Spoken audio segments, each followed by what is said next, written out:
അടുത്തതാണ് ഇസാഫത്ത് തശ്ബീഹി. എന്താണ് ഇസാഫത്ത് തശ്ബീഹി? वो इजाफत जो दो चीज़ों के दरमियान तशबीह मुवाजिन जाहिर करे. ओके, वो इजाफत जो दो चीज़ों के दरमियान तशबीह जाहिर करे. അതിൻ്റെ ഒരു ഷിബ്ഹാണ് പറയുന്നത്, രൂപമാണ് പറയുന്നത്, രൂപ സാദൃശ്യത്തെക്കുറിച്ചാണ് പറയുന്നത്. A generative construction that expresses A simile between two things ഉണ്ടല്ലോ, ഒരു കമ്പാരിസൺ ആണ് ഇവിടെ നടക്കുന്നത്. നോക്കിയേ, ഗൻചി की गंचे की आग इसका चेहरे है. Okay, the bird's fire is his face. The bird's fire is his face. Meaning his face is a radiant as fire as a bird. മനസ്സിലായില്ലേ? ഒരു ചെറിയ തീയാണ് അവൻ്റെ മുഖം. ഓക്കെ, ചെറിയ തീയാണ് അവൻ്റെ മുഖം. ഞാൻ അടുത്ത് നോക്കൂ, जुल्फ का सांप इसके कांधे पर है. The lock of hair's snake is on her shoulder. Meaning her lock of hair is like a snake. അവളുടെ ഇവിടെ ആദ്യം പറഞ്ഞത് जुल्फ का सांप इसका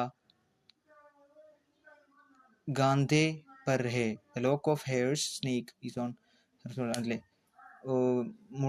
മുടിയാവുന്ന പാമ്പിൻ്റെ ലോക്ക് അവളുടെ തലയിലുണ്ട്. ഇവിടെ എന്താണ്, അവളുടെ മുടി കെട്ട് പാമ്പിനെ പോലെയാണ് എന്നാണ് പറയുന്നത്. ഓക്കെ, അത് നെക്സ്റ്റ് വൺ ഈസ് ഇസാഫത്ത് ഇസ്തിആറെ. ഇസ്തിആരി നമ്മൾ ആദ്യം പറഞ്ഞു, ഇസാഫത്ത് ഇസ്തിആറെ, ഇസ്തിആറ. ഓക്കെ, वो इजाफत जो इस्तिआर मुस्तार और मुस्तार मिन्हु के ദർമിയാൻ തഅല്ലുഖ് ജാഹിർ കരെ. അപ്പം ഇസ്തിആറും ഇസ്തിആർ മിൻഹുവിൻ്റെയും ബന്ധത്തെ വ്യക്തമാക്കുന്ന ഇലാഫത്താണിത്. Generative construction expresses the metaphor relationship between borrowed object and object borrowed from. ആ മെറ്റഫറിൻ്റെ ബന്ധത്തെ പറയുന്നത്. ഉദാഹരണം പറയാം, അഖൽ കെ നാഖൻ തേജ് ഹെ, the nails of intellect are sharp. Okay, അതായത് ബുദ്ധിയുടെ ആണികൾ അല്ലെങ്കിൽ ബുദ്ധിയുടെ അമ്പുകൾ അത് ഷാർപ്പുള്ളതാണ്. ഇവിടെ എന്താണ്, ആണി ഓൾറെഡി ഷാർപ്പാണ്, പക്ഷേ ഇവിടെ നമ്മൾ എന്തിനാണ് വെക്കുന്നത്, ബുദ്ധിക്കാണ് ഇത് എഴുതി വെച്ചെടുക്കുന്നത്.